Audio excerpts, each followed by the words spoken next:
We are back from our summer vacation. Welcome to this edition of Feedback. Tonight we're going to give you a little recap of some things that happened over the summer, and you're going to meet one of the new anchors here at TV5. That's all coming up next on Feedback. The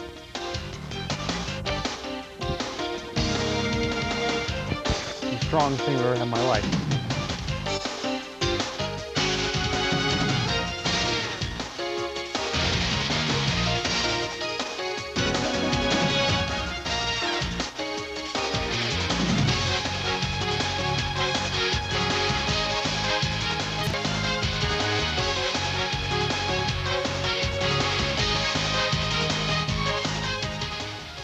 And welcome to the start of Feedback for this part of 1999. We were on a hiatus there for the summer, obviously, because we're not here during the summer. But a lot of things happened over the summer that I want to talk to you about. And those things that we could have talked about, we didn't. I just wanted to bring up some of those that we've missed. Was JFK Jr.'s plane crash. That was a huge story.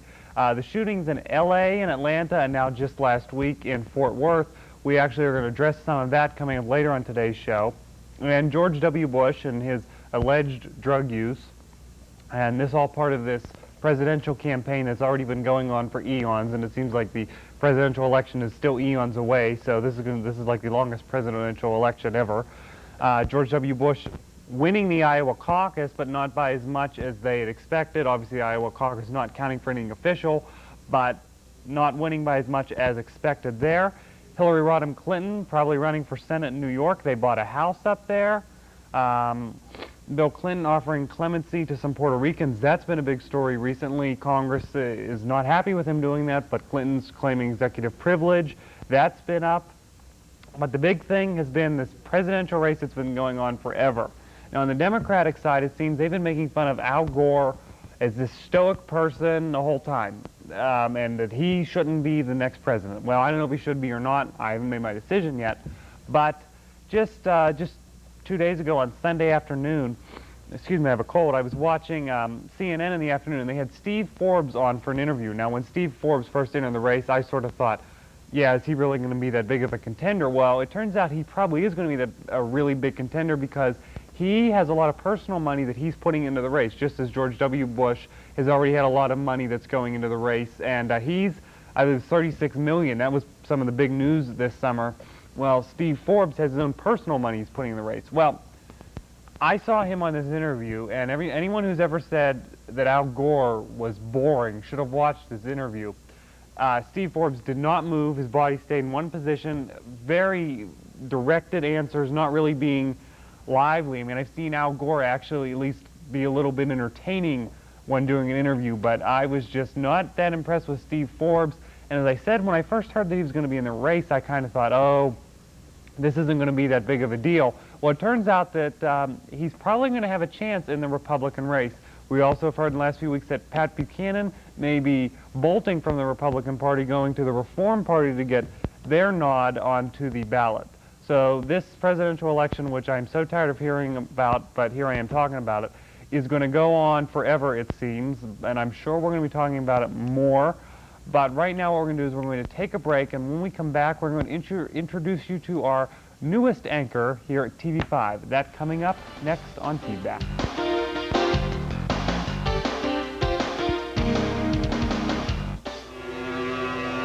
Immediate openings available for the most important jobs in America, helping the organizations that help children. Whatever you can do, in whatever time you have, you can make a difference. To learn how you can help in your community, reach us at this web address and number. We're fighting for the children. Whose side are you on?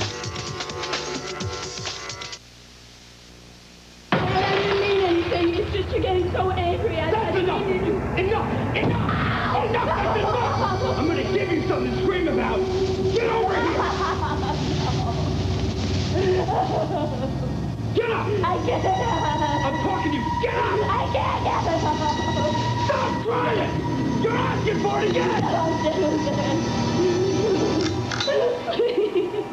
For information about how you can help stop domestic violence, call us. Birthday to you! Happy birthday to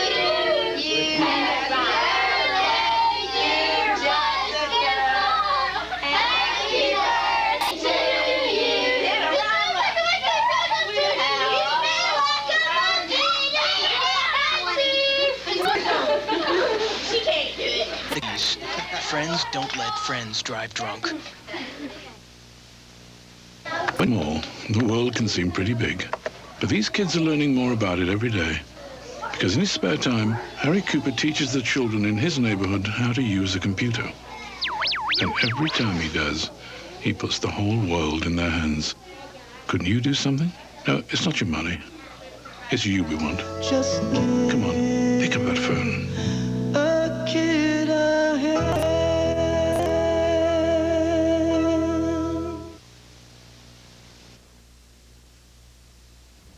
And we're back. As you can tell, this is the first night back, but that's all right. One thing I wanted to also mention that I forgot to mention was that we are on earlier tonight. This is not our normal time slot.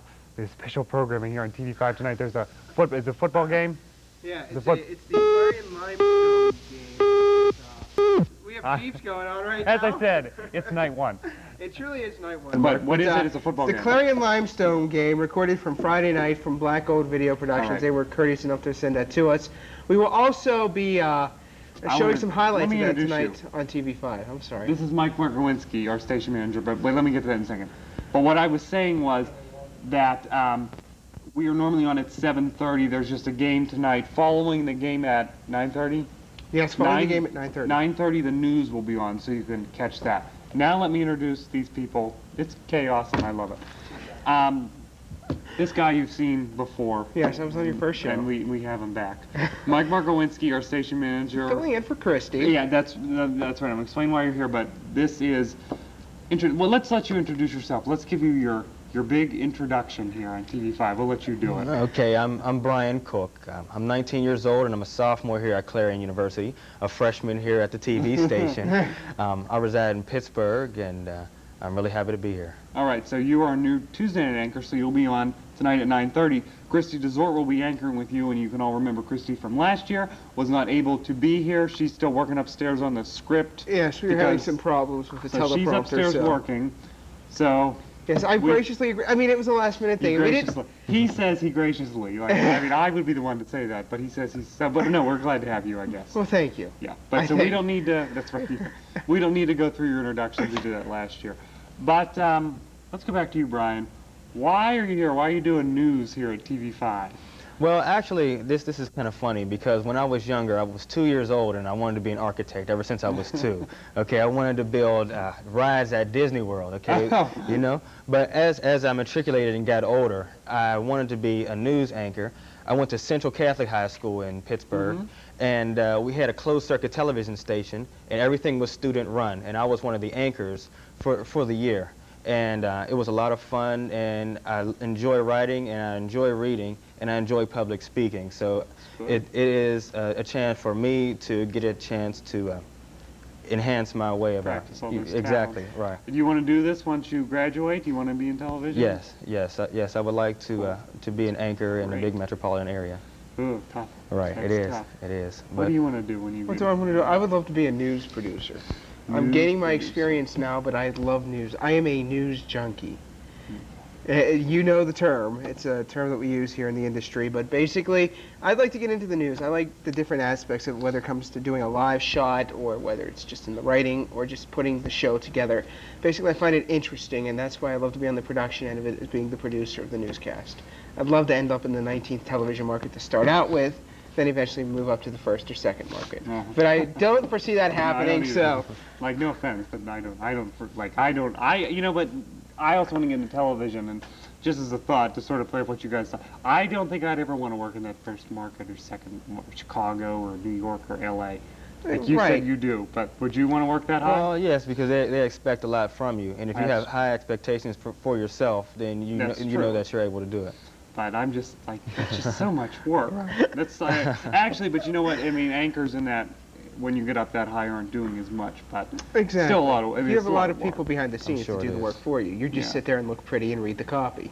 Well, I don't think that's necessarily true in all markets. I think you have some that will and some who won't. And anyway. I would say, and the classic example coming up is Scott Baker from WTAE in Pittsburgh. He is one anchor who I know writes his own copy. Yeah, right. And he focuses not on the whole that. Copy, but he does help to write a majority of the copy. Right. And that's one thing that he does, but a lot of your anchors down there do not write their own copy. Right. Well, I mean, but that's, I mean, you're going to run, I think in any job you're going to run into some things like that.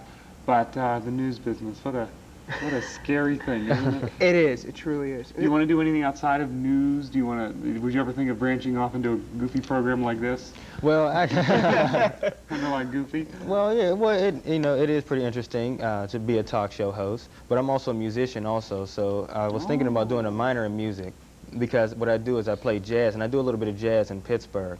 So at some of the jazz clubs on the south side. So I have a lot of fun with music also. We gotta send a camera crew down there. Extracurricular activities of our anchors. I like that.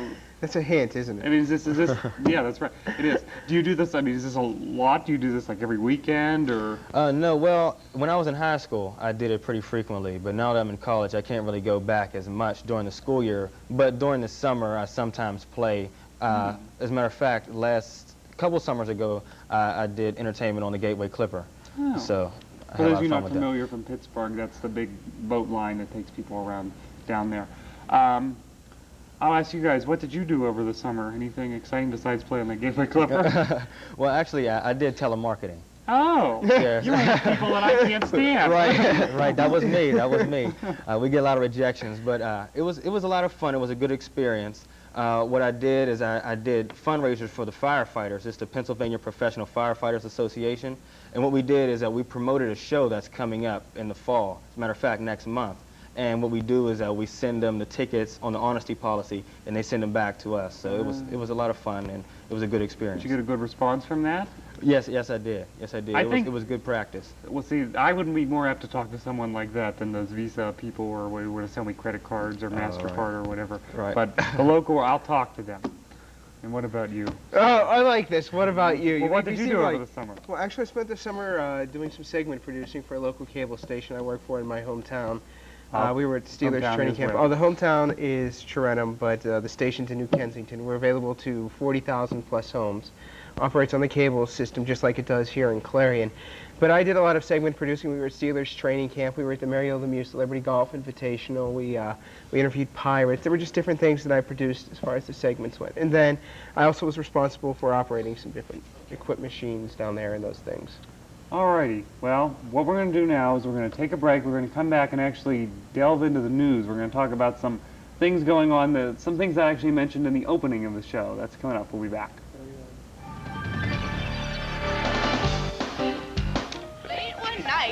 Every week for the past 4 years, Stephanie has read stories to a room full of Savannah, Georgia preschoolers.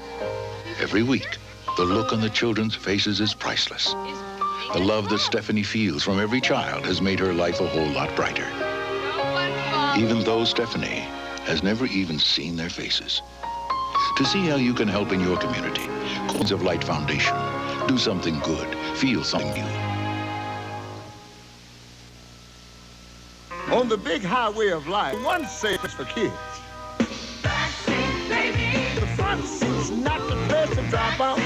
Don't want that big old bag to pop out. Backseat, baby. Put that booties in the backseat. Backseat, baby. Have action kids you never meet. I'm here to remind you to put them behind you.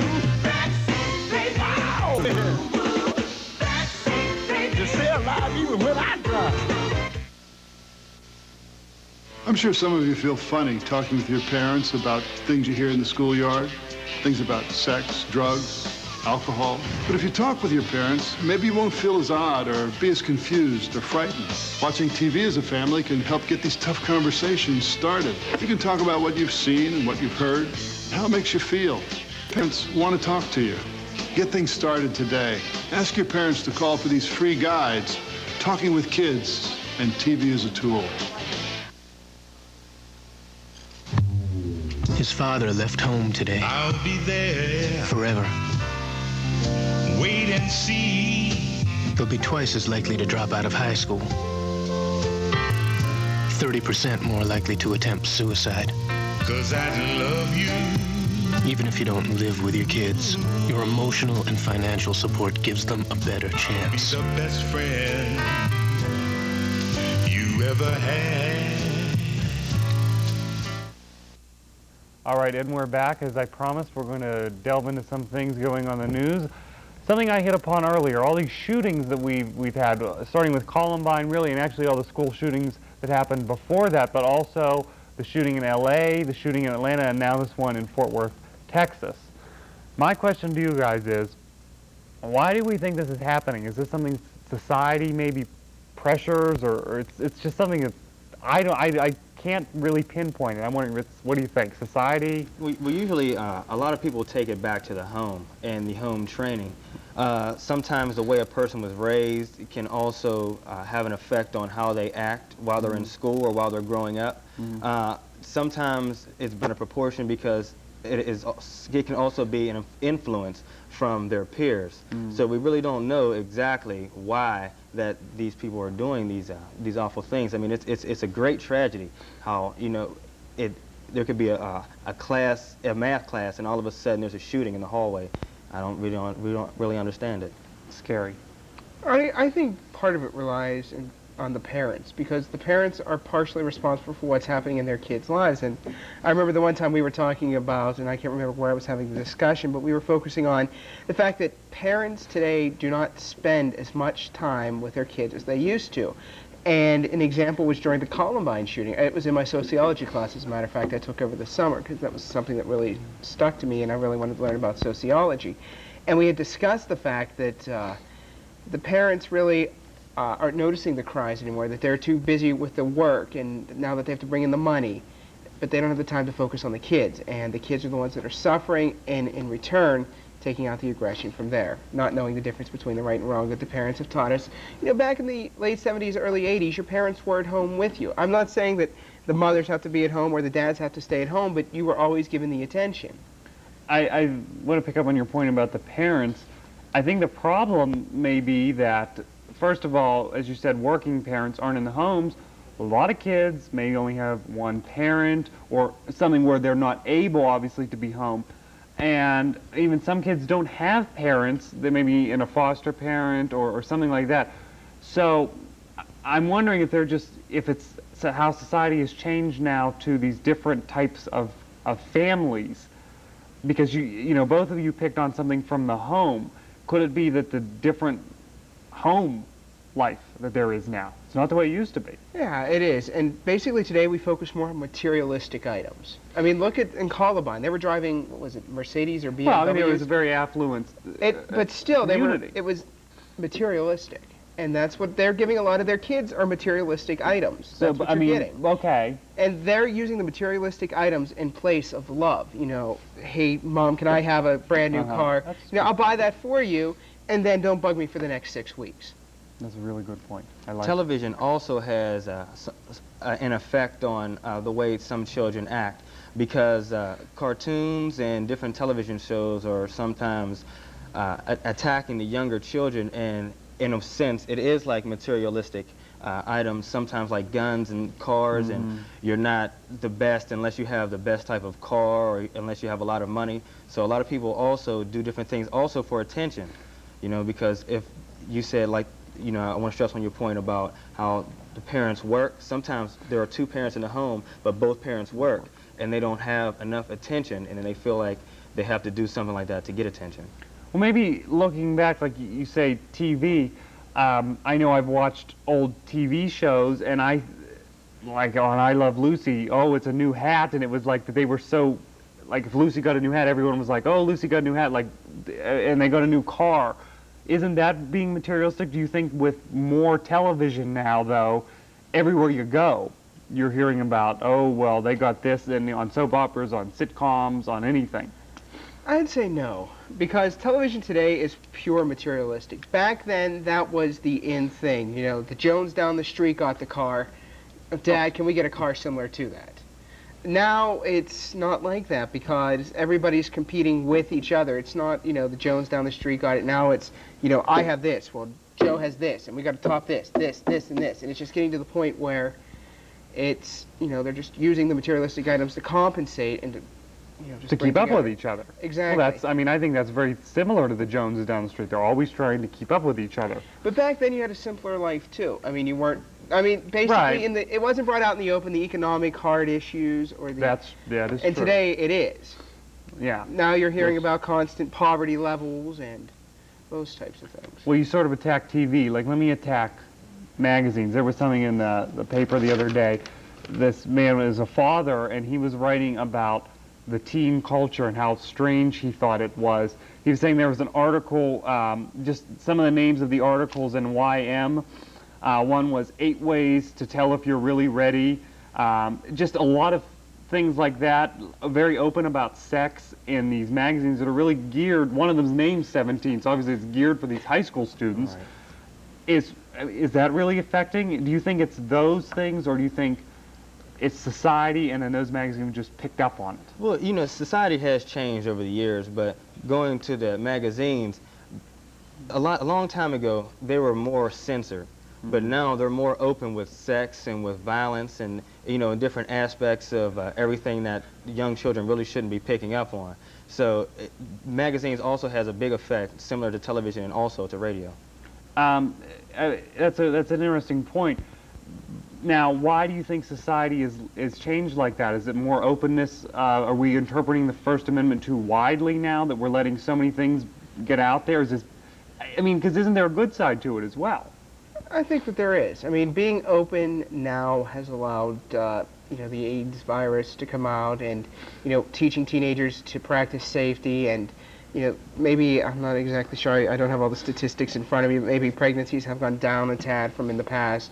I know I'm sure they're on the increase as well, but basically presenting the information to kids today helps to enhance their learning knowledge and maybe say, hey, you know, I'm not ready for this. And that 8 ways that you mentioned there, for a female, you know, she may only comply with 5 and say, you know what, I'm not ready for these last 3, I'm not going to jump ahead and do it. And I think that we're preparing youngsters today, I mean, we're all about in the 20, 25-year range, that, you know, it's preparing us for what the real world is like. I mean, we have difficult decisions to make out here. Yeah, it's just like it's educational, because it seems like you have to approach the younger generation a different way than what you had to a long time ago. Because when you talk to them in a certain way, you have to be more forceful, because you can't be lenient compared to the way our parents grew up. What about, speaking of parents, I'm just going to hit on this. A lot of parents from this generation are baby boomers. Now, with their way of life, has that, you know, in the 60s you always hear, you know, peace, and they would all smoke, or, you know, whatever. It's not looked upon as this very positive time. Is that coming back and affecting their offspring? I really don't think so. Because if you blame the parents before, you're saying it's the parents' fault. Is it because they were baby boomers? I don't know if it's so much baby boomers. I think it's just the way our society has changed. I mean, what they did back in the 60s helped to bring a change to society. And that change, whether, you know, from my opinion, it was for the better, in some it could be for the worse. Right. You know, I'm not a Republican standing right there and saying Woodstock was bad and this and those types of things, even though they probably partaked in it, the Republicans. But they're focusing on how in the past, you know, it was better, the economic values were better, just the whole home life was better, society was better. And now they're saying it's not as great.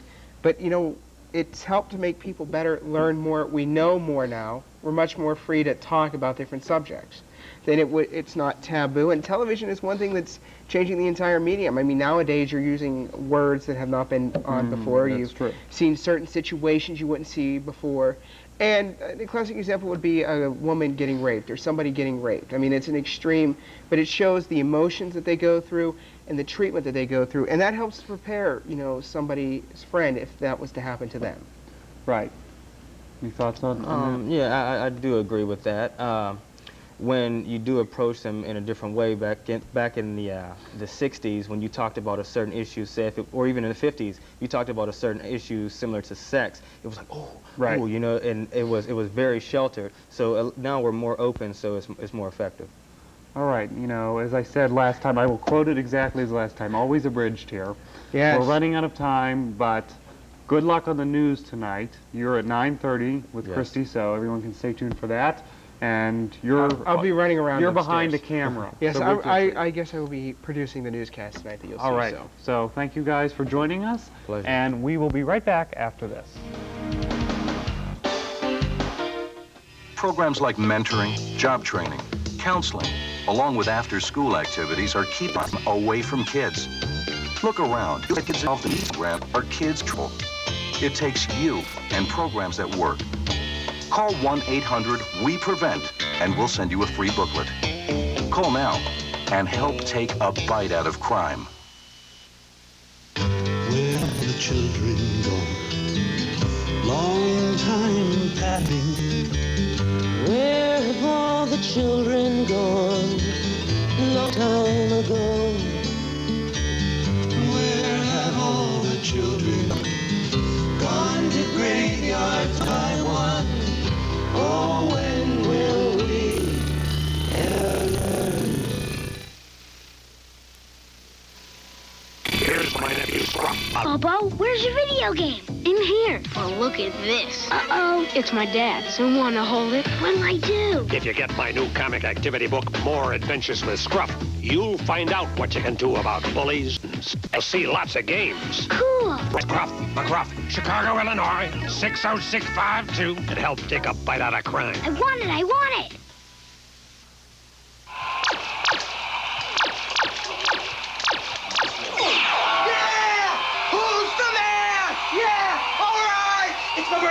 It's my birthday. Oh, it's so pretty.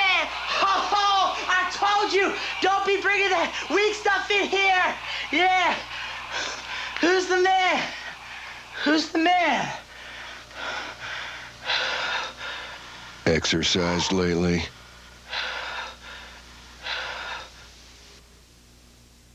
All right, I'm back. I couldn't get rid of him. He switched spots. He forgot something that he wanted to plug, so go ahead and plug away. In fact, beginning September 30th at 5 p.m. until Friday, October 1st at 5 p.m., it is the Food Stock 99, part of the 46th Annual National Citibank Autumn Leaf Festival.